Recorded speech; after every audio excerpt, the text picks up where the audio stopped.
Donc, on va continuer maintenant avec toujours avec l'anatomie de l'abdomen, la vue globale, et on voit la deuxième section du chapitre anatomie de l'abdomen, et on voit les éléments anatomiques. Et on commence par le premier élément, la paroi. Donc, la paroi abdominale est constituée en partie d'eau, mais essentiellement de muscles. Et on le montre à la figure 4. Voilà. Donc là, on montre 4.5 à éléments squelettiques. OK? OK? Les éléments squelettiques de la paroi sont, OK? Et qu'est-ce qu'on a mis dans le schéma pour bien voir, pour bien distinguer les éléments anatomiques, les éléments squelettiques? On a mis ça en mauve. Donc, tout ce qui est en mauve, ce sont les os qui appartiennent à la paroi abdominale. OK? Voilà? Bon. Donc, les éléments squelettiques sont les 5 vertèbres lombales. Et ce qu'il y a entre les vertèbres lombales, ce sont les disques intervertébraux correspondants. OK? Donc, on a 1, 2, 3, 4, 5. Ou plutôt, 1, 2, 3, 4, 5. C'est la cinquième vertèbre lombale. On vient de voir ça. Ensuite, la partie supérieure des os pelviens. La partie supérieure des os pelviens, c'est l'aile iliaque. OK? Donc, on a ici la partie supérieure des os pelviens. Voilà. L'aile iliaque. Les deux côtés qui sont en mauve. Ensuite, les éléments osseux de la paroi thoracique inférieure, à savoir le rebord costal 1, la 12e côte 2, l'extrémité de la 11e côte et le processus xiphoïde. Donc, on a dit, 1, c'était quoi? Le rebord costal. Et on mettait en vert pour ne savoir bien où. OK? Ensuite, vous avez là, on a dit la 12e avant. OK? La 12e côte. La 12e côte, elle est entièrement en mauve. La 12e côte est une côte flottante. Et la 12e côte ici. OK? L'extrémité de la 11e côte. Regardez bien, 11e côte, c'est pas toute 11e côte là qui est en mauve. C'est l'extrémité de la 11e côte. OK? Et le processus xiphoïde, qui lui faisant partie du rebord costal, est donc en vert. Ça va? OK? Donc, faisant partie, vous avez les 5 vertèbres lombales avec les disques intervertébraux. OK? La partie supérieure de l'os coxal, des os coxaux, donc les deux os. OK? En plus de ça, on va avoir toute la 11e côte, l'extrémité de la 12e côte, toute la 12e côte, vraiment, l'extrémité de la 11e côte, le rebord costal et le processus xiphoïde. Ça va? Donc, ça, c'était les éléments, oui, mais squelettiques. OK? Ensuite, deuxième partie, les muscles forment le reste de la paroi abdominale. Donc, on va voir maintenant 4.5b. OK? C'est donc ça. On a tous les muscles. OK. De chaque côté de la colonne vertébrale, les muscles carrés des lombes, grand psoas et iliaque conforment la partie postérieure de la paroi. Les muscles grand psoas et iliaque se terminent au niveau de la cuisse et sont les principaux fléchisseurs de la hanche. OK? Donc, de chaque côté de la colonne vertébrale, comme c'est pas une vue de face, OK? on va pas très bien voir les deux côtés. C'est ça qui fait que on voit, ça c'est à droite ou bien à gauche? Hmm? On représente la personne, elle te fait face. Donc, ce qui est à ta droite, c'est à sa gauche. Donc, ça, on voit bien le muscle carré des lombes, on voit bien le muscle iliaque et le muscle grand psoas qui vont s'attacher au niveau de la cuisse. OK? Donc, on voit la partie musculaire. Nous avons le muscle carré des lombes, le muscle iliaque et du grand psoas, et c'est les deux côtés de la colonne vertébrale. OK, on continue. Les parties latérales. Donc, ça, c'est pour les parties postérieures.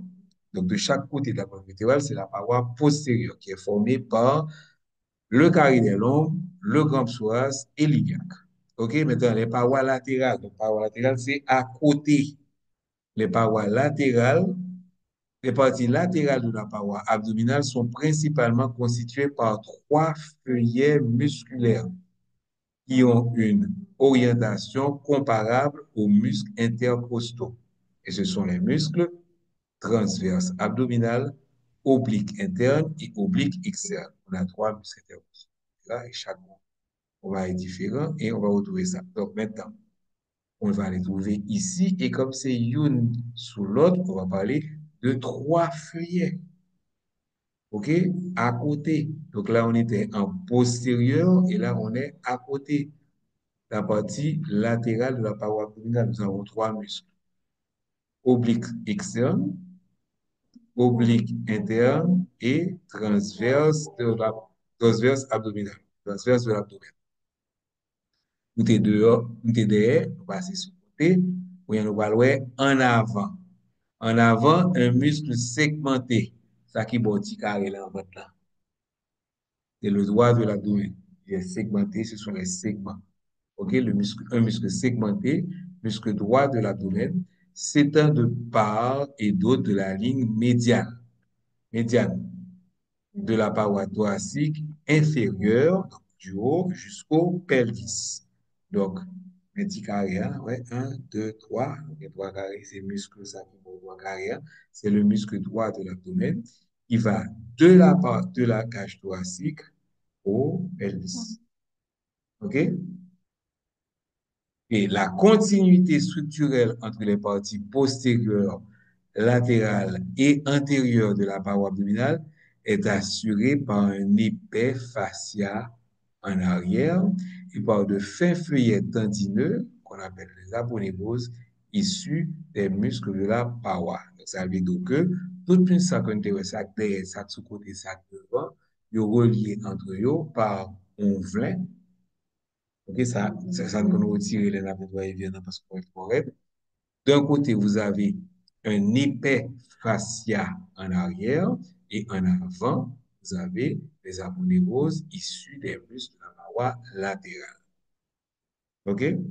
Donc, qu'est-ce qu'on vient de voir? C'est quoi? Hmm? Ce qu'on vient de voir, nous regardons l'abdomen souverain? Oh, attendez. On vient de voir, première partie qui est la paroi. OK? Et on continue, un petit bout encore. D'épaisseur, un fascia d'épaisseur variable sépare la paroi abdominale du péritoine. Songez? Donc, ce qui sépare la paroi de la cavité abdominale, OK, du péritoine qui fait la cavité péritonéale, c'est un fascia d'épaisseur variable. OK? Donc, la paroi est formée de squelette, d'os.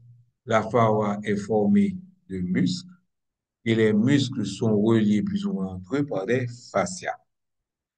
Donc, ça, c'était la paroi. Élément anatomique, on a fini avec la paroi. Et on va voir la cavité. Et c'est la cavité abdominale. Il ne faut pas confondre avec la cavité péritonéale.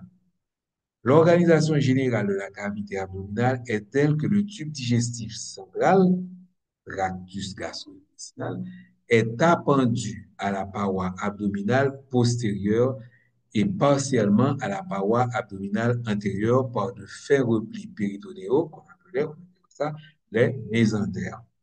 Donc, je dis, Jean cavité à fait là, OK? Partie qui fait partie du tube digestif, central, OK? Ça, c'est lors du développement de la cavité abdominale dans dans le fœtus. OK? Donc, le tractus abdominal actif, il se trouve au milieu, il est donc retenu par deux mésentères. OK? Métractus gastro-intestinal, qui est maintenu en place par un mésentère ventral et maintenu en place par un mésentère dorsal. Est-ce que vous comprenez le mésentère? Voilà, mésentère dorsal. Et j'en vois là, mésentère dorsal, les plus grand, les plus long, mésentère ventral là. OK? Oui, plus long. Non, ventral là, plus petit, et puis gros, c'est dorsal. Pas mais ça qui est ventral là. Ça. OK? Tandis que tout ça, bon, mésentère, ouais, mésentère dorsale. Ouais, j'en ai pile. Mésentère dorsale, mésentère ventrale. OK? Donc, les différentes parties de cette ordre. Donc, on parle des mésentères maintenant. Un mésentère ventral ou antérieur pour les régions proximales du tube digestif. Un mésentère dorsal postérieur sur toute la longueur du tractus. On voit bien que le mésentère ventral, j'ai envie de dire là, antérieur pour les régions proximales, ouais, c'est le début du tractus gastro-intestinal seulement uniquement. Et pour tout le reste, de toute la longueur du tractus, vous avez le mésentère postérieur. OK? Les différentes parties de ces deux mésentères sont nommées en fonction des organes auxquels ils sont appendus et avec lesquels ils sont associés. Donc, on va donner au mésentère un nom, OK? Et nos mésentères, ça va dépendre de qui ça l'a proqué. OK? Ouais. OK? Donc, et on verra les mésentères, chaque mésentère qui va avoir un nom spécial suivant et viscères que la boucle. Des viscères importants comme les reins, qui ne sont pas suspendus dans la cavité abdominale par des mésentères, sont en relation avec la paroi abdominale. Donc, la cavité abdominale est tapissée par le péritoine qui consiste en une couche monocellulaire apparentée à un épithélium, on va l'appeler le mésothélium, supporté par une couche de tissu conjonctif. Le péritoine est comparable à la glaive ou au péricarde du thorax. Donc, le péritoine, c'est sa chair qui est dans le ventre. OK? Le péritoine se réfléchit sur la paroi abdominale afin de devenir un composant des mésentères qui suspendent les viscères. Autrement dit, mésentère là, qui ça fait mésentère là, si on regarde bien, ouais, péritoine là, arrivé là, il se réfléchit, ouais, il fait le tour, on dit qu'il se réfléchit, il retournait, il était arrivé là, et puis il fait pas, il se réfléchit autour des viscères et il devient un mésentère. Donc ça, c'est le péritoine, j'ai écrit là.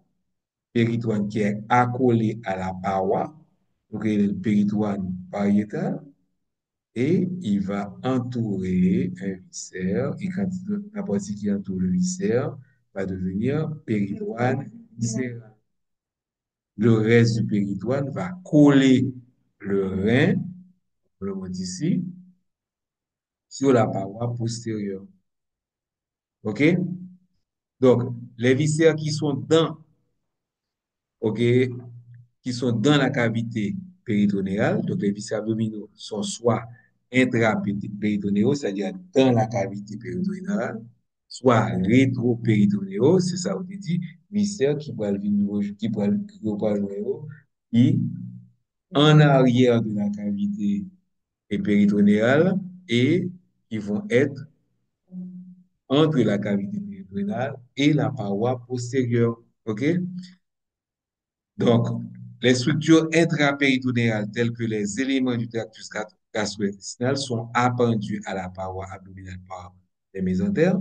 Donc, nous avons ajouté non, on parlait des viscères qui étaient dans la cavité péritonéale, il y a YouTube Tio, que les viscères qui sont dans la cavité péritonéale sont appelés viscères intrapéritonéaux, donc ce sont les structures intrapéritonéales, et elles vont être maintenues en place par les mésentères, et les structures qui ne sont pas appendues dans la cavité abdominale par un mésentère et qui se situent entre le péritoine et la paroi abdominale postérieure sont donc, puisque c'est en postérieur, ils sont derrière la cavité péritonéale. Ça est en position rétro veut dire derrière la position rétro-péritonéale.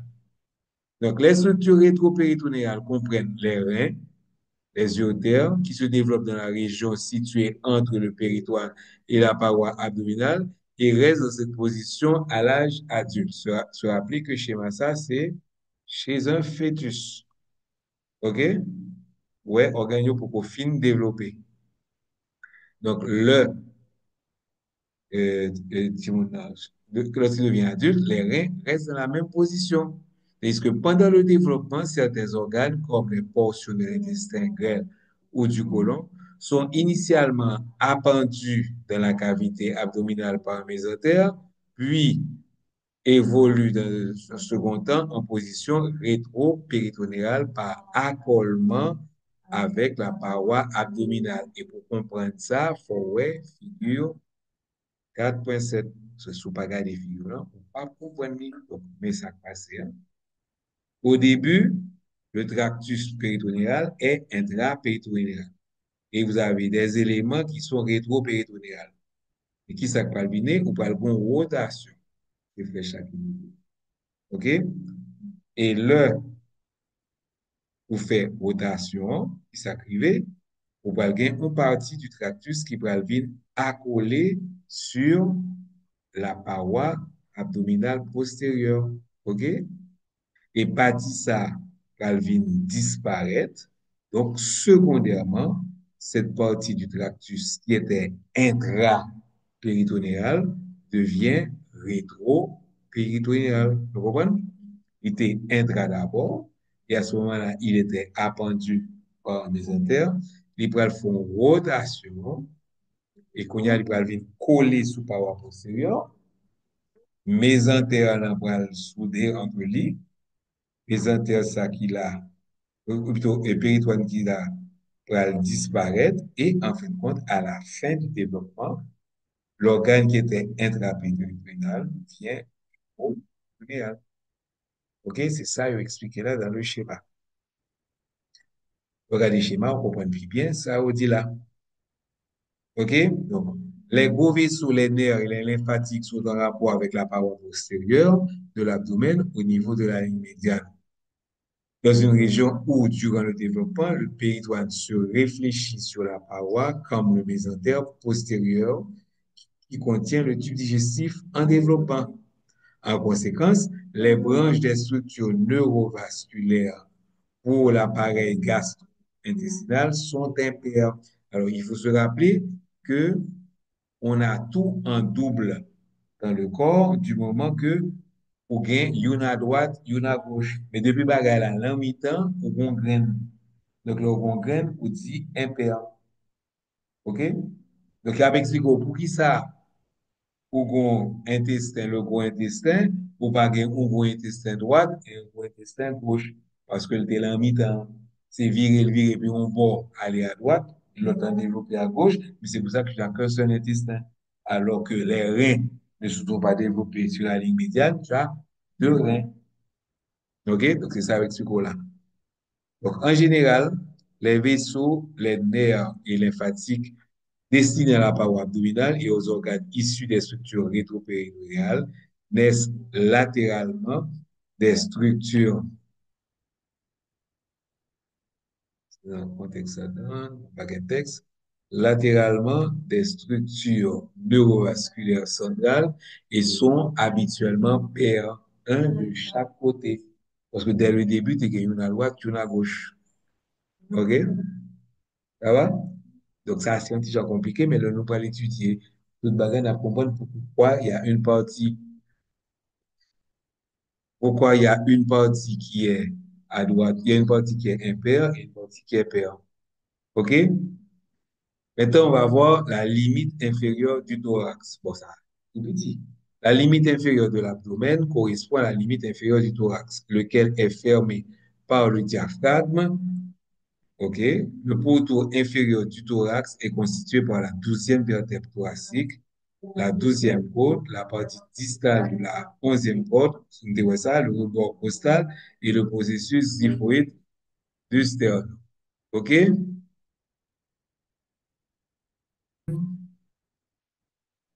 Le diaphragme maintenant. Donc, on a vu la limite inférieure du thorax. On a revu les limites. Maintenant, on va parler du diaphragme. Le diaphragme est une cloison musculo-tendineuse. Donc, quand on va regarder le diaphragme, on va voir qu'il est rose avec des stries et une partie blanche, le tendon, séparant l'abdomen du thorax. Il s'insère sur le pourtour inférieur de la cage thoracique, mais en arrière, son insertion est plus complexe, donc on va le suivre pour le comprendre derrière, et s'étend à la colonne lombale. De chaque côté, une expansion, donc il faut comprendre ça, donc regardez la figure 4.8. De chaque côté, une expansion musculaire qu'on va appeler le pilier ancre fermement le diaphragme aux faces antérolatérales de la colonne vertébrale, au niveau de la vertèbre L3 à droite et L2 à gauche. Comme le rebord costal n'est pas complet en arrière, le diaphragme s'insère sur des ligaments arqués tendus entre surface osseuse et tissu mou. Donc, on parle du diaphragme, on dit que c'est une structure musculo-tendineuse. Musculo ici et tendineuse ici. OK? Qui sépare l'abdomen du thorax. Jusqu'à présent, rien de problème. Il s'insère sur le pourtour inférieur de la cage thoracique. Donc, il s'insère sur le rebord costal. OK? En avant. OK? Mais en arrière. Son insertion est plus complexe. Là, pareil, il est juste attaché sous rebord costal. Il y a un problème avec nous pour devant. Le problème là, c'est derrière. OK? Donc, maintenant, de chaque côté, OK? Côté droite et côté gauche. OK? Donc, de chaque côté, une expansion musculaire qu'on appelle pilier ancre fermement le diaphragme aux faces antérolatérales de la colonne vertébrale. Au niveau Yun-Piro, à droite, c'est beaucoup plus haut à cause du foie, à L3 à droite et à L2 à gauche. Donc, de chaque côté, on va avoir une expansion qu'on appelle le pilier. Donc, oui, L3 veut dire troisième vertèbre lombale, L2, deuxième vertèbre lombale. Donc, L1, c'est la première vertèbre lombale. L5, c'est la cinquième vertèbre lombale. Donc, on voit bien les deux piliers. Il y a un pilier à droite, songez que le sujet est en face de nous. Donc, moi qui l'en gauche, c'est la droite du sujet. Donc, le pilier à droite arrive plus bas. OK? Donc, ce sont des expansions qui ancrent fermement le diaphragme, puisque là, OK, sur les faces latérales de la colonne vertébrale, où elle est devant. Donc, il y a le pilier droit et ici, le pilier gauche. Pilier droit, c'est sur L droit. Pilier gauche, c'est sur L2. OK? Ouais, c'est pas même vertèbre. Ça, c'est L3, ça, c'est L2. Nous là? OK? Comme le rebord costal n'est pas complet en arrière, le diaphragme va s'insérer sur des ligaments arqués, tendus entre les surfaces osseuses et tissus mous. Donc, ici, vous avez les ligaments arqués, OK, qui entre les surfaces osseuses et là, les tissus mous. OK, donc nous avons grand qui est le ligament arqué latéral et le petit qui est le ligament arqué médial.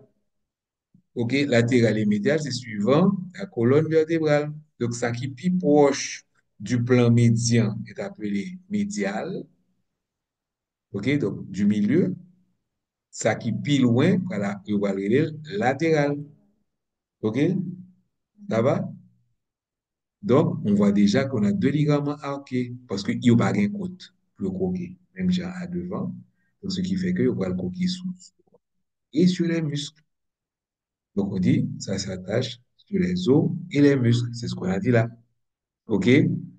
Comme le rebord costal n'est pas complet en arrière, le diaphragme s'insère sur des ligaments arqués et les ligaments arqués sont tendus entre les surfaces osseuses et les tissus mous.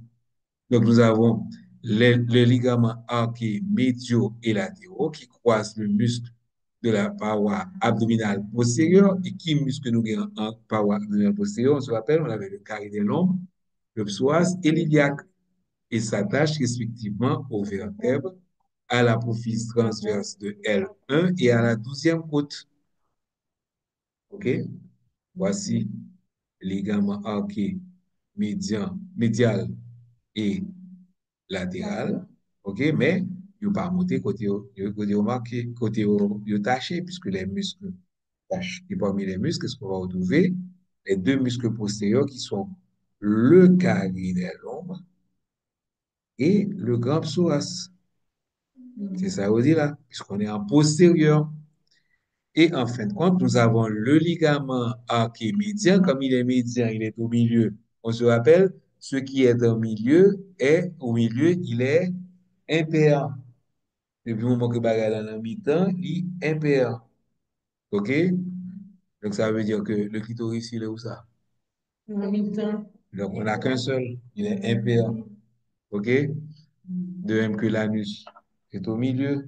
On n'a qu'un seul anus, heureusement. Hein? Imaginez si vous avez deux. Oubliez d'abord enregistré l'information. Donc, le ligament archémédien est croisé par la horte, ici. Le ligament archémédien est croisé par la horte. Il se continue de chaque côté, il se continue de chaque côté par les piliers. Ça va? Donc, on a vu le diaphragme. Le diaphragme est une cloison musculo-tendineuse. Là, pas de problème. On y a qui ça va coller diaphragme? En avant, il va se coller sur le rebord costal. Et en arrière, il n'y a pas besoin de rebord costal, donc il va être obligé d'être ancré fermement par deux piliers, dont celui de droite descend plus bas et droit que celui de gauche, ouais, on va réciter sous schéma, et par des ligaments arqués. Donc, du côté, comme il y a une droite et une à gauche, ils sont pairs, il y a le ligament arqué médial, le ligament arqué latéral, qui sont reliés sur l'os et sur les muscles. Et quels muscles? Les muscles qui sont en rapport à la partie postérieure de la cloison. Ces muscles-là, c'est le carré des lombes et le psoas, le grand psoas.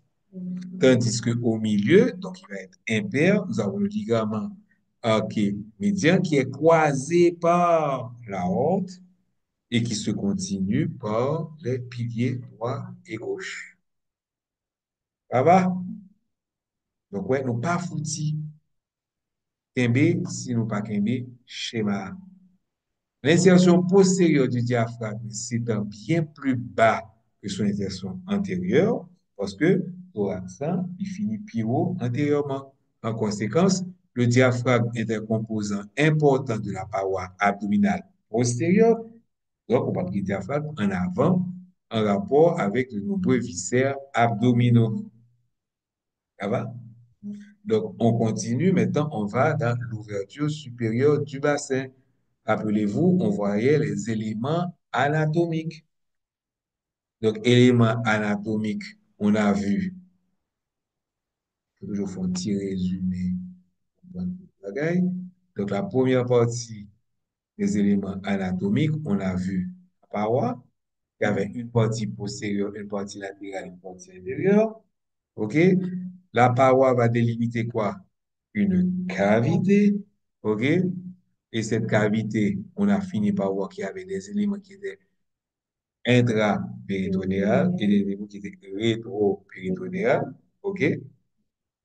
Que le péritoine a deux viscères, ça collé sur la paroi, c'est le péritoine pariétal, et celui qui recouvre les organes appendus, c'est le péritoine viscéral. Et c'est le péritoine viscéral qui, le fin entouré, on dit qu'il soit réfléchi, les organes, va former le mésentère. Et plus tard, on verra que chaque mésentère aura un nom particulier suivant ça. Par exemple, le mésentère du côlon va s'appeler mésocolon. OK? Et nous disons que comme toute structure, ça, OK? Dans le fœtus, il y a dans mi-temps, elles ne sont pas paires. Mais les structures qui étaient à côté déjà dans le fœtus, comme par exemple les reins, vont être paires. OK? Donc ça, c'était la deuxième partie qui était la cavité. Maintenant, donc, on a fait la paroi, on a fait la cavité. Maintenant, il y a deux ouvertures. OK? Il y a deux limites. Une limite en bas et une limite en haut. Limite en haut, c'est la limite inférieure du thorax, on peut reprendre. OK? C'est qui va quitter en vert, qui va quitter en mauve. OK? Et ça, c'est le poteau, puis il y a la mi-temps pour la limite inférieure du thorax. OK? Ce qui est la limite supérieure de l'abdomen. OK? Il est fermé par le diaphragme. Donc, il est obligé de parler du diaphragme. Le diaphragme en avant se rattache sur le rebord costal et en arrière, il va se rattacher sur les arcs. OK? Maintenant qu'on a fini avec ça, on va voir les nos ouvertures inférieures. Donc, quelle ouverture supérieure du bassin, quelle ouverture inférieure de la cavité abdominale. Donc, la paroi abdominale, il n'est pas fermée, alors que supérieure, est fermée par le diaphragme, en bas, il n'est pas fermé du tout. La paroi abdominale est en continuité avec la paroi pelvienne au niveau de l'ouverture supérieure du bassin et la cavité abdominale se poursuit par la cavité pelvienne. Donc, ça veut dire, bagaille qui sépare. La paroi abdominale est en continuité avec la paroi pelvienne au niveau de l'ouverture supérieure du bassin et la cavité abdominale se poursuit par la cavité pelvienne. Le pourtour de l'ouverture supérieure, ça va monter en pointillé là. Le pourtour de l'ouverture supérieure du bassin est entièrement osseux. Et après, qui partit dans ça qui va faire pourtour, OK, de l'ouverture supérieure du bassin. Donc, en arrière, vous avez le sacrum, OK? En avant, on a la symphyse pubienne, OK? Et de chaque côté, vous avez la fameuse ligne arquée de l'ilium qui fait partie de la face interne de tel iliaque. Donc, c'est la ligne arquée qu'on représente ici. C'est la ligne arquée. OK? Donc, l'ouverture supérieure du bassin, c'est quoi? Il est en continuité avec la paroi pelvienne. OK? Maintenant, si nous avons besoin de délimiter l'ouverture, ça, nous mettons un petit bagage en pointillé et nous voyons qu'il est fait essentiellement avec zo. Donc, en arrière, on a le sacrum, en avant, on a la symphyse pubienne, et de chaque côté, on a la ligne arquée de l'ilium. À cause de l'angulation, nous presque fini, à cause de l'angulation postérieure entre le sacrum et les os coxaux, et la colonne vertébrale, la cavité pelvienne n'est pas orientée dans le même plan vertical que la cavité abdominale. Elle se projette vers l'arrière et l'ouverture supérieure du bassin regarde en avant et un peu en haut. Regardez bien, où est que, en fin de compte, la cavité pelvienne n'est pas dans la continuité de la cavité abdominale. Si tu prends un axe sur la cavité abdominale, où est que cavité puis en arrière. C'est pas dans le même plan. C'est ça au-delà. À cause de l'angulation postérieure que tu as au niveau du sacrum, ou sacrum là, son couple, ok? Donc, à cause de l'angulation postérieure entre le sacrum et l'exocoxo, le sacrum et l'exocoxo, ici, et la colonne vertébrale, ok? Donc, il y a un angle qui va se former, ok? Donc, la cavité pelvienne n'est pas orientée dans le même plan vertical que la cavité abdominale. Elle est donc en arrière. Donc, si mon nom plus qu'on bête derrière, imaginez, je vais le projeter en arrière. On verra ça. Plus tard, quand on verra la cavité pelvienne, ça fait que le petit moun an petit bascule ça pour qu'on fait. Donc, là, on regarde, on dit la pipi sous en avant. Mais le qu'on y a, il vient former la pipi en bas. OK? Donc, on a fini avec cette partie, hein? Regarde un petit monde petit. Le baisser le pipi, j'ai allé en avant. C'est bien. Mais le qu'on y a formé, il va y avoir à la bascule de cette partie-là, et le pipi, j'ai allé vertical. Ou de qu'on garder ça. Non, eh ben, c'est pas ça. Sauf que lui-même, peut-être depuis le début, oublié. Ok, bon, tout le monde oublié.